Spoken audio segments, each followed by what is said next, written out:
Good afternoon. J.R. Warnett here in a refined edition of Redbeard Food Reviews Home Edition. Anyone catch that impersonation? It's from a little unknown show called Pompidou, which is British humor. Which not many people get, but I like. But that little good afternoon, that's all he says like in the whole show. It's kind of like Mr. Bean, but he's really plump and fat like me. Anyway, today we have a special treat for the home edition of Redbeard Food Reviews. And as I look outside and the thermometer drops, fall is coming. I've already had about 17 pumpkin spice lattes, so you know what that means. It's time for another soup review. Today we're going to be reviewing two soups from the Mathis house in Toms River. This is what happens when you have cats. Say hi to the camera since you're on it. This is Salem Annabelle. She eats whatever we eat. So apparently now she likes soup. Don't worry, we'll wait. We have the 64 gigabyte card in there. It's plenty of time. Okay, don't eat the soup. It's mine. Excuse me. Technical difficulties. Look at the camera. Look at the camera. Hey. Isn't she so pretty? Now that we got the cat out of the shot, let's try this again. Today we're going to be reviewing two soups from the Mathis house, Victorian bed and breakfast and tea room at 600 Main Street, Toms River. I know what you're thinking. JR, why are you trying soup from a tea place? Because they have an elaborate setup and a nice little full tea setup that you can go and you can have soup, you can have fresh vegetables, they have all these petit fours and this big tower. It's almost like a shellfish tower but with pastries. And I like me some tea. Actually got this cup from the gift store inside the Mathis house. It's a really small cup and I got big hands. Deal with it. Let's go in and take a look at the soups before they cool down. The two soups, the first one is carrot coconut. Interesting texture. And the second one is white bean, spinach, and chicken. Very chunky. Cream soup. Obviously the base is carrots because it's even oranger than my beard, which I didn't think was possible. Looking inside the soup, I could see little chunks. I could see pepper. I'm sure there's nutmeg in here. Carrot, coconut, obviously. Nice consistency. Not too watery, not too thick. Oh, nice and savory sniff. Definitely you can smell the different spices and herbs in there. Let's go in for the first sip or slurp.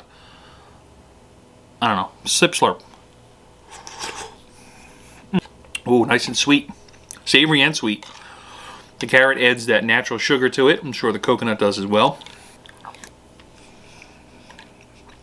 Chunky, like myself.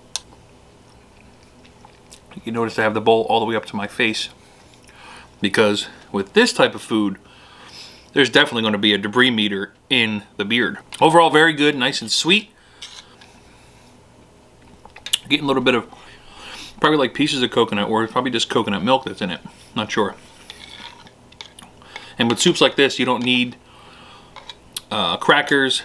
You don't need croutons floating in it. You don't need bread. We can probably have a little bread, dipping bread on the side. I elected not to have bread because I'm watching calories. Overall, pretty good. Next up, we're going to try the white bean, spinach, and chicken. You got the chicken soup, chunks of chicken in there. I can actually see the spinach. There's little pieces of carrot, it looks like. White beans. It's almost like kind of like the consistency of like an escarole soup. You really don't get much from the smell. I mean, I'm smelling a little bit of chicken, you know, a little bit of spinach, but I don't really get a lot from the smell. Try just a little bit of broth and see how it does. Definitely the white beans. They're whole in there. I mean, I'm sure there's some crushed up. The chicken is like a white meat chicken. It's probably chicken breast, maybe a little bit of chicken thighs. Chicken's tender, salty, good. Let's try some of this spinach. A proper gentleman never dribbles soup. I've seen this in the movies. I have to try this. Did I get it all? Overall, not bad. It kind of lacks in the flavor department. I was expecting a lot of that chicken flavor in there, like a chicken soup base. I'm not really getting it. Chicken's really bland. I could definitely taste more carrot than I can the bean, because there is little pieces of carrot floating in there. You get more flavor in the carrot and coconut. But the carrot coconut's where it's at. I like it. And both of them are hot soups, believe it or not. You would think that the carrot coconut would be cold, like a vichyssoise or a gazpacho, but it's not. Not bad, though.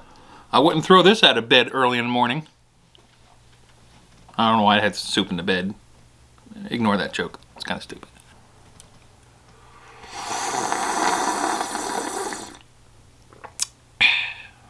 I had about 3 faux pas in that last one. Can you count them? Back in the Victorian era, they didn't have their pinkies out. I don't know where the hell the pinky thing came from. And I learned that at the Mathis tea house because I did the tour and they told me about it. Number 2, you're not supposed to slurp your tea, but I like doing it just to piss people off. Number 3, you're not supposed to have your hat indoors. And there's a bonus 4th faux pas. You're not supposed to have the string showing on your tea. But it's my house and my video, so I don't give a shit. Overall, the soups were good. I've had soup before at the Mathis house and tea room. I never had carrot coconut or chicken, spinach, white bean. I'm sure they're seasonal. I think the last time I was there was probably like 2 years ago during November, so they had like a lot more warmer soups, more fall soups, even though the carrot coconut is kind of like a summer soup because it's supposed to be refreshing. Of the 2 soups that we had, carrot coconut is the winner on flavor. Overall vibe of the Mathis house is gorgeous. It's 600 Main Street, Toms River. If you're heading downtown, Toms River, heading toward Beechwood and Bayville, it's on your right-hand side, right before you get downtown by where the old Java joint used to be. Oh, boy, talking about my age, Java joint, geez, that's like 20 years ago. The overall price and value, I would say, is a little bit above average. When you go there for the full tea segment, they have the petit fours on the tower and everything, you're paying a little extra money. I think it's like $35 and up per person. But you're paying for sophistication. This isn't your Entenmann's treats. These soups are not your Campbell soups. These are homemade soups. They do taste really good. And you can get them to go, which I did at the time. Overall, flavor is good on the soups. Soup itself, since there's nothing else with it, has to have great spices and great flavor in it. And the carrot, coconut brought up the rears on the white bean, chicken, and spinach.